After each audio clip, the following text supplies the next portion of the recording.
They don't have no beef. It's about more about Not at all, being the man. best. No, no, It's more no. about being the best. Yes, yeah, it's all about being the best.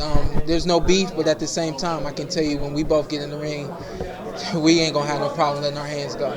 I know I won't. With Mayweather done and Pacquiao saying he has one more fight, do you think the winner of this fight is the best welterweight? I do. I've thought that for a long time now.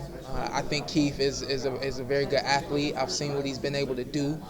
Nobody can beat him. He hits guys hard, and he can move and punch as well. So, me too. Very versatile, a lot of power, a lot of aggression, a lot of everything that you want in a fight. You get all of that in this one. So I think that, you know, me being able to do what I do and him being able to do what he does, when we come together and we fight, at the end of this, there will be a number one and a number two fighter in the welterweight division. Shawn, if you get the belt, would you be focused on unifying everything, or just Yeah. all about the money? Yeah, number one is getting that WBA. You know, obviously beating Keith is number one. Along with that comes that strap.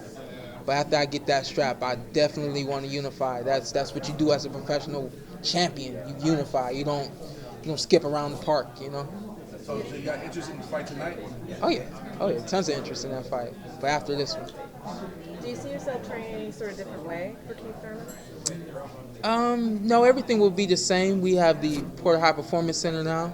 We have a lot of new equipment in there. We have an altitude chamber that we use in there, and you know everything else will go the same. The track workouts, the swim workouts, the sparring. But I think everything will be the same. Just hard work.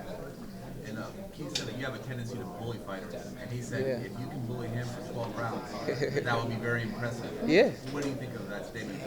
Only thing I can say about that is my job that night is to be impressive. So whatever I have to do to be impressive, that's what I'm going to do. Good answer. Was there at any time that you were fearful that the fight would not be made, since it seemed like the negotiations seemed to go on? You know, I don't really keep my ear to the news the way my dad does. He's on it all day, every day. He comes back to me with it, and you know, you could see the way that things were moving. It was just very, very slow. So I still remain confident that this fight was going to happen. Kept my, you know, the same mentality of focus on fighting Keith and not anyone else. This is a big fight, and you know, maybe that's what he wanted me to do, was blink and, you know, look away from it, but I never did. So I always knew this fight was going to come. I just, you know, had to be patient. And couldn't any of you look on the shoulder? No, actually, there was nothing else and no one else. This was it. Until this was, you know, written in stone that it wasn't going to happen, to somebody actually, to the right person told me it wasn't going to happen, I was confident. You know, the pace, as Shawn said, was kind of slow for us, but no, there was no other plan. And to capitalize on that question, that's why we continue to work, and stay in the gym. A lot of people fear that, you know, I may be overworked or I may overtrain. That doesn't happen. But in the case that, you know, Keith did or anyone else did say, hey, that fight's not going to happen right now, we were prepared to go as soon as possible. Find someone, 6 weeks, get in the ring. That 6 weeks is for them, not for us, you know. So we're always ready. Were you guys already game planning for? Yes.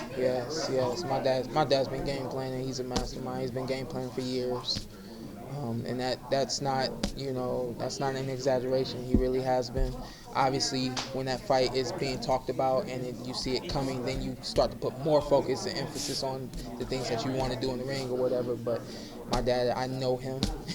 he's been working on this for a long time. So that's why when we get in the ring and we do what we do, if I don't put it down the way he wants it to, he's been working on this for so long. It's like, come on, get it right, get it the way I envisioned it 2 years ago, and let's keep it moving. So we have the same frame of mind, everything, you know, from the work to the ring, winning, and moving forward from there. The two of you are both very aggressive fighters. I mean, is it important for you to be, like, you know, the more aggressive one in there? Or No, I don't think so. That it's necessarily about me being more aggressive. It's just about me, you know, just being smart. You know, we talk about, you know, being an intelligent fighter. You know, you hear a lot of people talk about boxing IQ. This is a fight that demands a high boxing IQ, where you know when to be aggressive, when to, you know, catch and counter, when to box and move, when to pop the jab and the feint, and it all goes from there. I mean, working with Shane Mosley today, even we did 6 rounds, and it's great to get in the ring with a superstar like that, unbelievable champion, and be able to learn from him on the spot, you know. And we got out of the ring, still talking about what we were able to do in the ring, you know. So this fight calls for a very high boxing IQ, and we'll be ready for that.